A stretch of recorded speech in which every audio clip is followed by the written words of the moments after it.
everyone, thanks for tuning into the channel. In this video, I'm going to be pulling my first LS out of my 2001 GMC Sierra 1500 C3. Now, if you looked at my previous video, I actually purchased this truck earlier in the summer, and with the intention to take the drivetrain and put it in my 79 C10, which I'm restoring. This is the complete frame of it. Got rear suspension, front suspension, rebuilt diff, wheels and tires for it, and now this is going to sit for a short while so I can finally drive my personal car, my Camaro. But in the meantime, we can still get some work done, and that work is going to be pulling the 6-liter from my Sierra. Let's check this thing out over here. Obviously the dismantling process has started. I already started selling pieces for this a few weeks ago, you know, local stuff at eBay and whatnot, but this is the truck right here. You can see the mileage, it's 270,000 kilometers.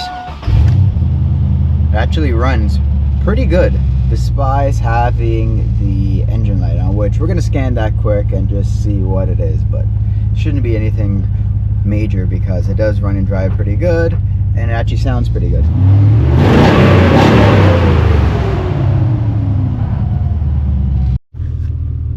So it looks like we have a few lean codes here. P0137, O2 sensor circuit low voltage, bank 1, sensor 2, P0171 system lean, bank 1, and P0174 system lean bank 2. So when we have the engine actually apart, we're going to be able to look and see what's going on. So first step is we're going to be taking off the hood, putting it in the box, getting it out of the way, making some room.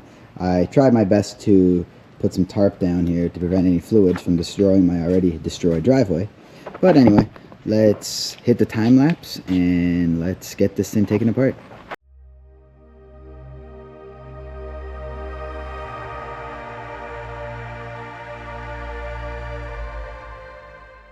Now let's get something straight. If you're doing this to a vehicle you actually care about, i.e. maybe like your own muscle car or something like that, and you're taking an engine out to do a rebuild or something, you could be putting it back in, obviously you'd be a little bit more gentle than what we're doing. We're kind of just throwing the hood, we're going to bag and label the bolts. However, we're not too worried about scratching the paint, we're not too worried about, you know, throwing stuff up on the windshield. This is just more so we need this drivetrain to be 110%. Everything else, that doesn't really matter, it's going to the scrapyard. So I'm going to have my brother start labeling all the electrical connectors and whatnot, because we're going to be trying to reuse most of the harness to save expenses. I'd rather have it than not have it. So even if I do have to buy one down the road, no big deal. I'd rather have it. At least try to save it. Other than that, we're going to keep all the airbox and intake stuff temporary for now. I'm going to keep the fan shroud, the radiator, all that stuff. I'd rather have it than not. And when it comes to actually putting the truck later on, we have to replace it or substitute it for something else, no big deal. I'm going to go underneath and start draining fluids. Well, here we are under the truck. The drain valve for the radiator is in a horrible spot. It's actually right up over here. So I actually cracked it from the top. My brother's going to finish the unscrewing it, and we're going to catch it all from down here. Hopefully not too much gets me in the face. Here she comes. Oh yeah. Goes everywhere but the catch can. Look at that, like Niagara Falls. At least none got on my face. Here's where we're at the top. We're waiting for the coolant all to drain. So we got the reservoir unbolted, we got most of the electrical, HVAC, and most of the connectors on the passenger side here labeled. Upper rad shroud out of the way. Fan's now exposed. We're going to leave the fan on when pulling it. I think it'll be more than enough room. We're going to start labeling over here now as well on the driver's side. And as my brother's doing that, I'm going to be underneath draining the oil next and cutting the exhaust. Another note worth mentioning, I'm very organized with everything I do. So I'm actually converting the cab of this truck here. I cleared out all the garbage and debris and threw it in the box over there. Everything I'm planning to reuse or keep for the swap, I'm putting in here. For example, the battery, still good, holds a charge, really strong. Labeling every bolt and bagging it. I got all the covers. I'm keeping even the factory airbox just in case. I got the rad shroud here, the upper part of it, and everything we remove and keep will be put in here to store temporarily until I make more room and a more permanent home for it in my shed or my storage unit or something like that. But if you're doing a swap like this, organization is key. All right, time has come to drain all the oil out of the engine. And let's see if we get this cracked here. That was it. Perfect. Here she comes. Any second now, and there she goes. Black as molasses. Just how we don't like it, but that's okay.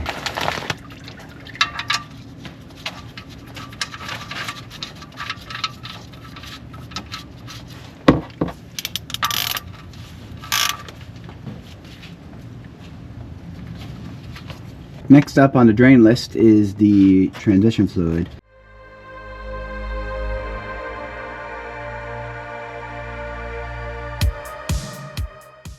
Next up, we're going to drain the diff here. I have no recollection that this was ever actually changed. I know the transmission had a bad leak at the lines, so I kept topping it up. It wasn't terrible. But this, I'm very curious to see how bad the fluid is in this.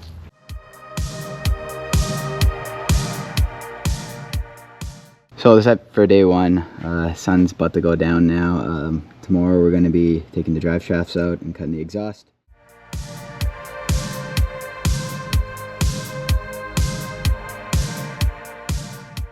Okay, here we are, day two.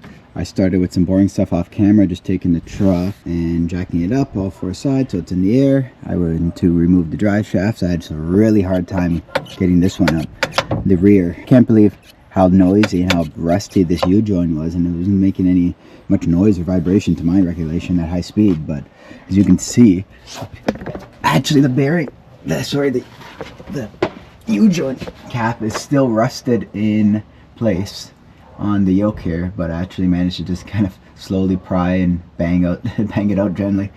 But that's pretty funny. I thought that was worth showing you guys. Next, I think I'm going to start cutting the exhaust up there. So right now we're in the passenger wheel well, and I'm filming the exhaust manifold to downpipe here. And I thought, hey, you know what? These are coming off really easy. And plus, one of the studs is broken. Till I came to the side here, I'm like, why is this thing dropping? The nuts are out. So when I tacked on a bead of weld there, I guess in place of the stud. So now I tried cutting out the grinder. Next I'm gonna pound the pry bar and see if I can get this to separate. Winner, winner, chicken dinner. Looks like my plan worked.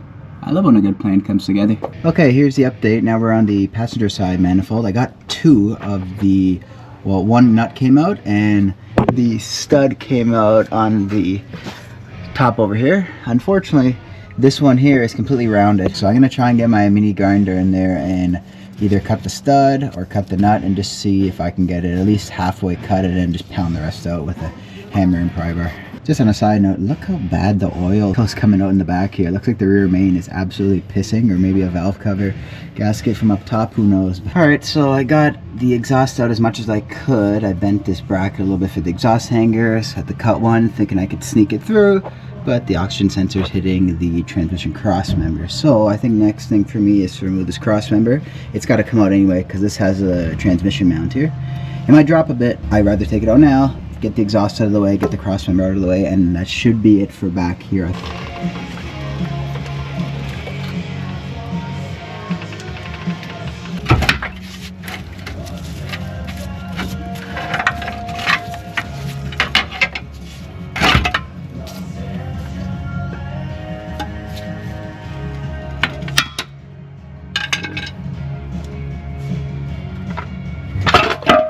And just like that, the cross member's out, and I still have all my limbs attached.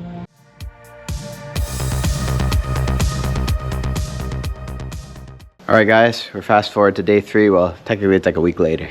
This is life, you know, and jumping in between projects and work and whatnot. But today I skipped a lot of the boring stuff for you. I finished cutting and removing the exhaust. I just got the diff unbolted. I'm going to drop it now. Let's jump under the truck and I'll show you where I'm at. So here we are under the rust bucket here. As you can see, I have the exhaust all cut back. I went as far down as to the cross member there, where the tailpipes are. I just got done removing the, what is it, like 6 or 8 diff bolt covers, as you can see up here. I have it just sitting in the dowels there and on the studs, as well as a cross member here. I'm gonna drop this, and I think that'll be it for today. Calling in Big Bertha. Oh, there she goes. Well, that's one way to get it off. Check out the carnage here. Let me just reposition the light here. It looks like the speed sensor caught the differential here as well as this vent tube. But I'm happy it's out. Let's get this junk in the box, and that's it for today. I think I am exhausted. I just wanted to let everyone know I actually have a part out ad on Facebook Marketplace right now for this truck. So if someone needs a part, well, guess what? Everything's available here if it's needed. I keep everything in the box here as organized as I could. I already sold most of the interior and everything like that, so trying to recuperate my money as I'm doing this engine pull.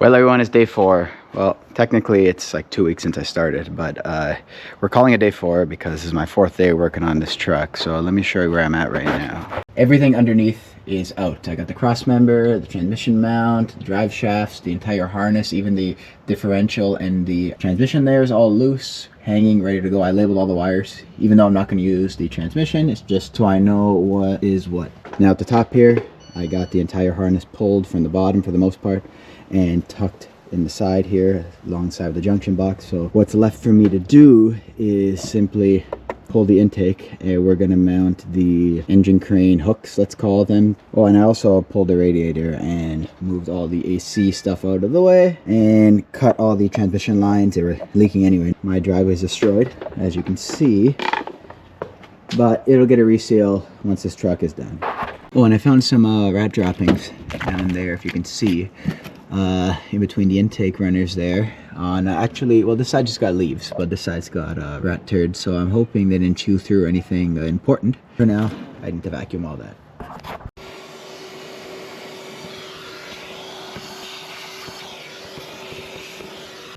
Alright, I got the intake as clean as it can be for now. As you can see, most of the rat turds are gone, as well as the leaves. Don't need any of that stuff falling into the engine. Next, we're going to take off the 8mm bolt. So it's 10 bolts to take the intake off.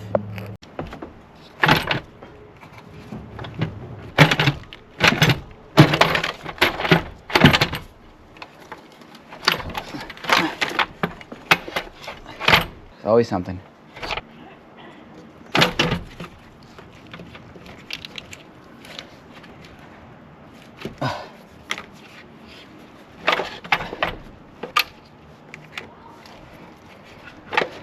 Finally, she's out. Let's check out how dirty it is under the intake here. Look at all the carbon buildup and how much oil has been leaking here for years, it looks like. Definitely gonna have to clean up all this and hope that not too much debris fell in the heads. Well, they're gonna be coming off anyway, but that is crazy. It's definitely why we're getting a lean coat of some sort with how much carbon is built up here. So it just about wraps up day 4 here. Made some good progress here. Next, I'm just waiting for the hookups for the engine crane to arrive, and then we're gonna be yanking this thing out. So the next day, whether it be today, tomorrow, this weekend, next week, what you'll be seeing is this engine coming out.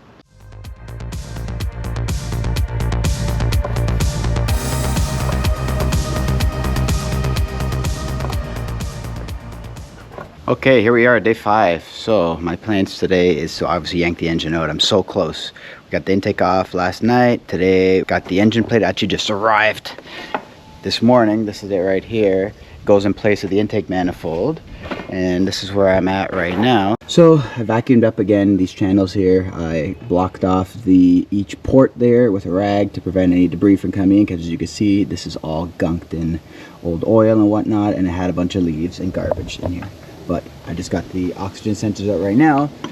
The back one broke, a little piece of plastic. I'm gonna try to fish it out right now before it gives me any trouble.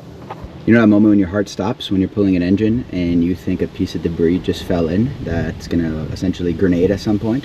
Well, there's no better feeling than actually retrieving it and knowing that it's not fishing around in there somewhere anymore.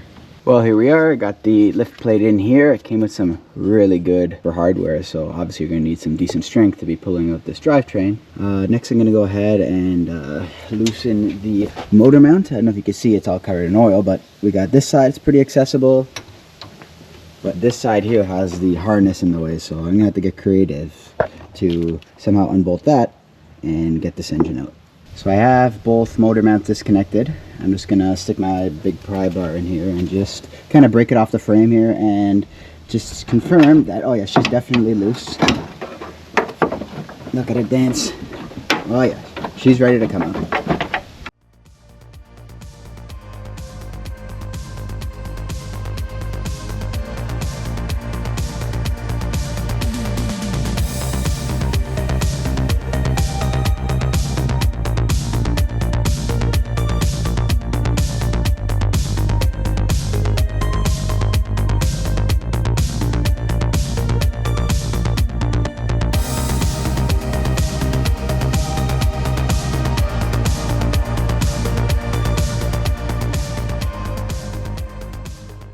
It was at this moment my GoPro decided not to record any sound, so this is my piss poor attempt at voicing over past events. Me and my brother managed to get the engine out of the truck, but can only clear the rad support by coming out on an angle. So while he rolls out the engine crane, I lift up on the transmission and we're able to clear it.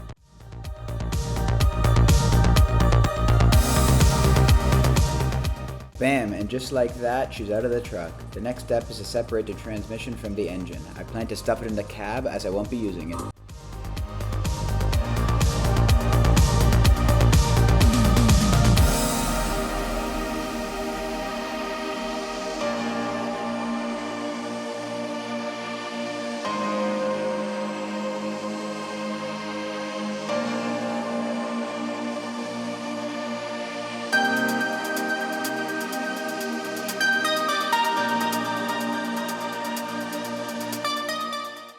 Hey, where did my engine go? Oh wait, it's over there. We wheeled the engine into the garage. Next I need to get the torque converter removed in order to get the engine on the engine stand.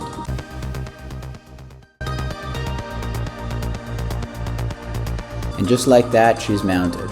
Well, not very good, but we'll take it for now. I plan to get some stronger hardware as well as figure out a safer way to position the mounting arms. I guess that just about wraps up this project. The only thing left to do is call the scrapyard to come pick it up. It's a shame, really. This truck is so rusted out, but has so much life left in it. Well, now its heart will live on in my 1979 Chevy C10.